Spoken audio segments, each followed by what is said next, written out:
I wondered if we could kick it off with just a question about the scale. What are we talking about in terms of, how much money is really involved in this? Is it big business for big tech, or is this only needed to, financially sustain, Israeli apartheid?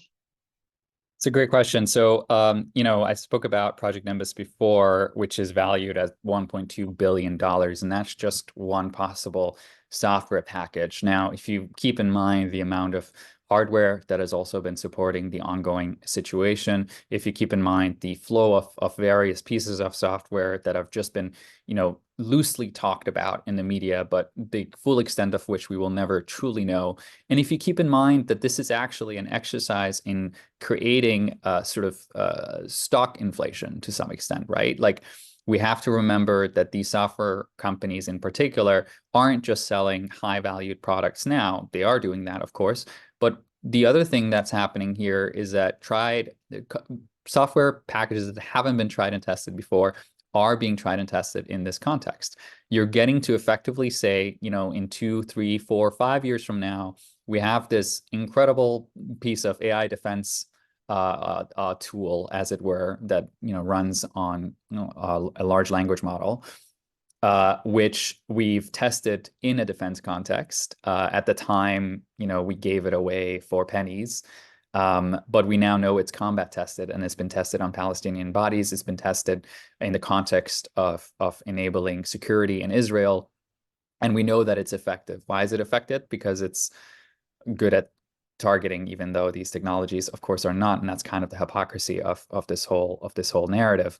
But that itself brings the value of both the software products as well as the company up.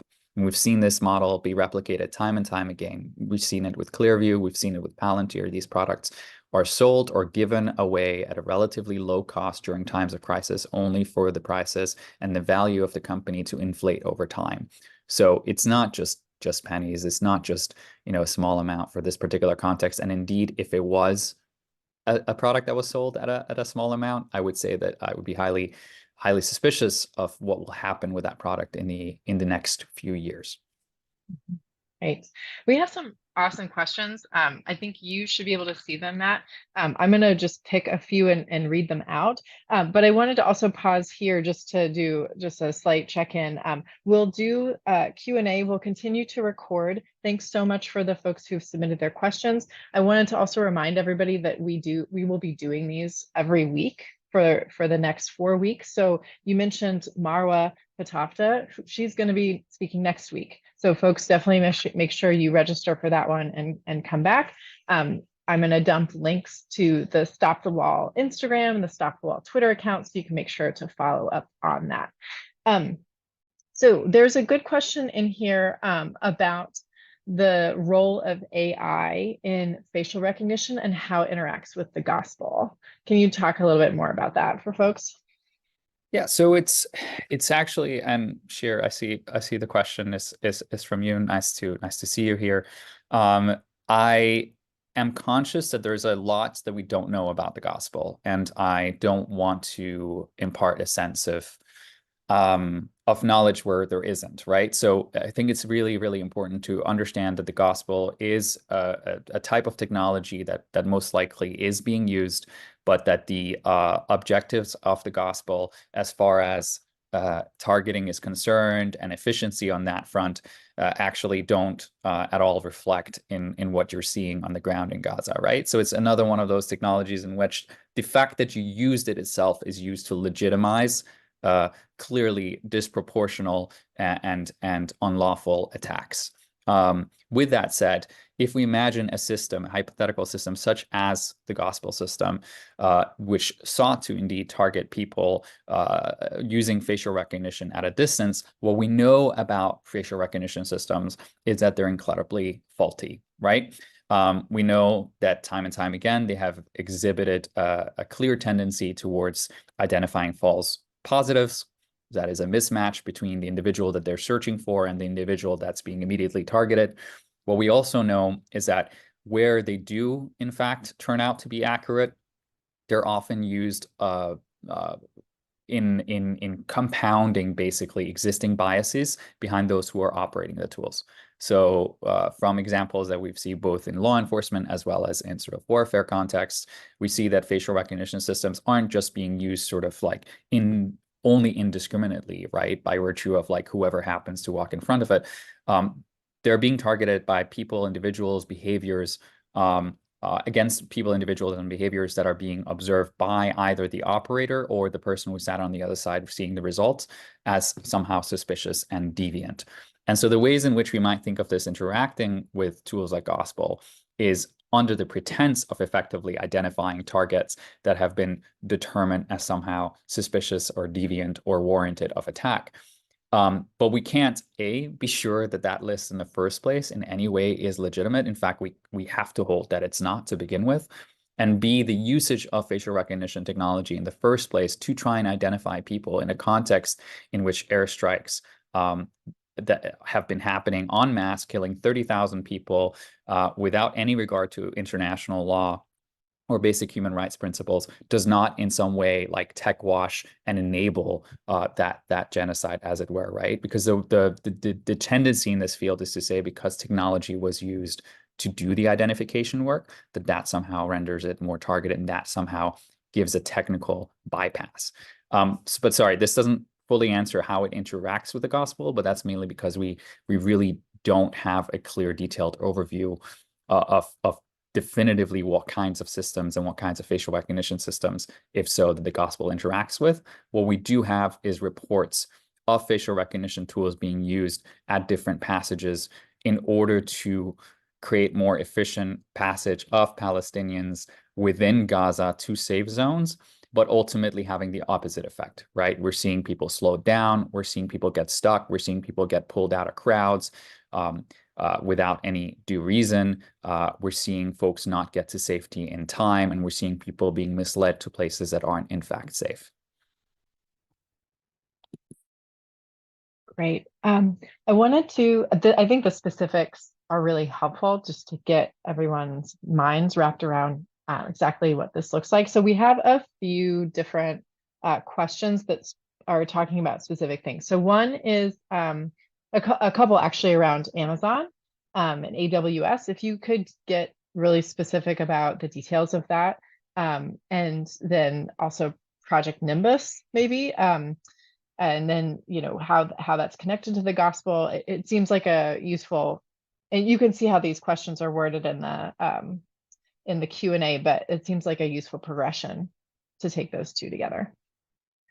Absolutely. So thinking about Project Nimbus specifically, we have to think about it as the operating environments that would enable something like Gospel or something like a facial recognition system that would be used in a more universal context to play out, right? So someone who sits behind, as it were, the marketing team for Google or Amazon, who is looking to position what Nimbus was, would never say that it was a tool or product that was effectively automating warfare, right? But they would say that it perhaps is a machine learning operating interface at the very least that is cloud-based, that enables the scaling of the individual products that one in a military context might want to use. So for example, to give you an example, again, focusing on facial recognition, you can imagine a situation in which facial recognition tool was being used in one particular context. Let's say it's being used in Hebron, and you were looking to universalize a particular software that sits on the cloud to operate in more places and across a whole slew of systems that are otherwise disconnected within the Israeli military. And you would use something like Nimbus in order to have much of the processing happen both in the cloud and instantaneously across different domains. So it allows you to basically scale up an application beyond the one particular domain towards a larger domain of application across the board, if that makes sense. And you could do that with more than just facial recognition, right? You could have a cloud-based application which did predictive analytics, which tried to identify target en masse, for example, for drone operations. You could do it with automated assessment systems. You could do it with all sorts of intelligence systems, including anomaly detection systems, which Israeli security forces have also been known to use, which are effectively systems that detect things that look out of place in particular spaces, and that then automate the process of sending troops out to those areas. A famed example of this having been used is, for example, a child dropping a spoon on a balcony, out of a balcony somewhere in Hebron, and then having the forces arrive at the place because a camera caught that happening. And that dispatch doesn't necessarily describe a real reason to why someone might need to show up. It's just a probability. But these things get scaled using things like Project Nimbus, if that makes sense. And then there was a second part of the question, which I no longer see. Sorry, Mallory. Oh, sorry. No, I put it into the answered portion because you were being so good about answering these live. I can read it. How is Project Nimbus connected to the gospel? The contractual arrangement includes a particular clause that indemnifies parties from public protest, basically prohibits the expunging of the project by Amazon on the basis of public outcry. Is this a legal arrangement in the US law and international policy? Yeah, so again, as I say, we don't necessarily know fully how Project Nimbus is connected to the gospel because we don't know very much about the gospel beyond what's been reported, predominantly by 972, which has been a much welcome reporting, and we'd like to see much more of this. It's much easier to be able to talk about Project Nimbus, not least because of the leaks that have been enabled by brave workers of Google and Amazon. I think that's important to pay attention to, but as far as the connectedness between Project Nimbus and the gospel, I don't have, detailed enough information to be able to necessarily spell that out now. But if anybody knows, please do pop it in the chat. I'd love to hear more. Yeah, thanks. This question that I'm going to read next, I think may be instructive for participants that are concerned about their complicity in making these tools thrive because they use them as part of their daily lives. So this is an anonymous attendee that talks about how AI, large language models, might be used in higher education. The same might be also true of medicine or other kinds of uses. And so by using these tools, does that actually mean folks are complicit in genocide? Should we be resisting the use of these tools, bearing in mind that tech is never neutral? Is there an argument for the responsible use of these tools to counter warfare use? So just wondering if you could speak to that a little bit as we all sort of end up using big tech at the same time. Yeah, that's an excellent question. Are we complicit in genocide by using tools that are developed by particular companies? I think should be the question, because certainly there's something to be said about, what role do we have to play as consumers that are using particular company products, and what power do we have to economically influence them towards not being engaged in things like genocide?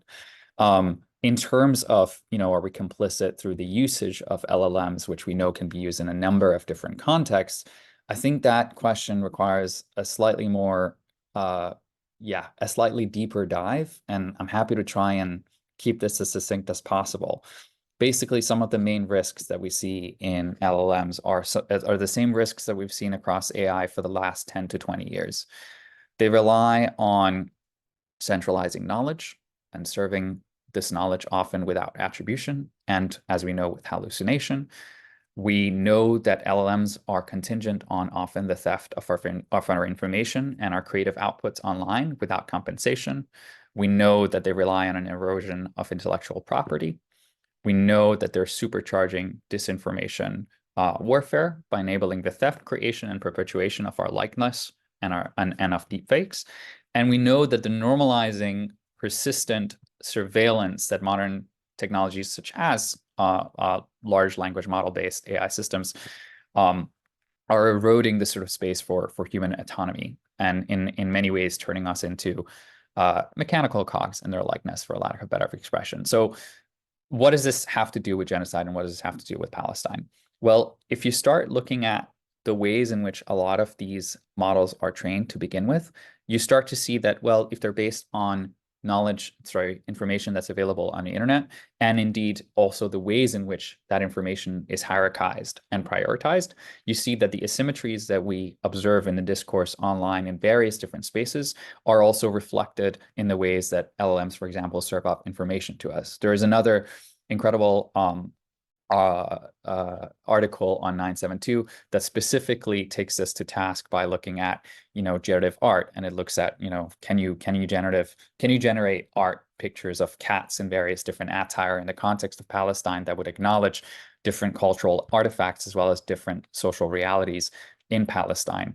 And what you quickly find out is that certain realities aren't reflected because the information and the way that it's hierarchized has also been scraped and has been reflected back into the way in which knowledge is fed back, or information, I should say, is fed back to you as a viewer. So there isn't just a risk of complicity as far as using a particular company's tool when it comes to LLM. There's a risk of perpetuating a particular knowledge hegemony that already exists in society and certainly pre-exists this moment in the siege of Gaza, in which Palestinians are situated as less than, and in which sort of the historical status quo as far as Western sympathy, certainly with Israel, is concerned, dominates the discourse. And that risks being normalized and neutralized under a veil of neutrality because of the way that it's served up using, for example, tools like ChatGPT, et cetera. And so I think there's, two operating levels there to deal with this. Is that what company is it, and can we exert economic influence? And two, what are the sort of knowledge asymmetries that they're potentially perpetuating in reflection on the ongoing sort of narrative around what's happening in Gaza and Palestine at large?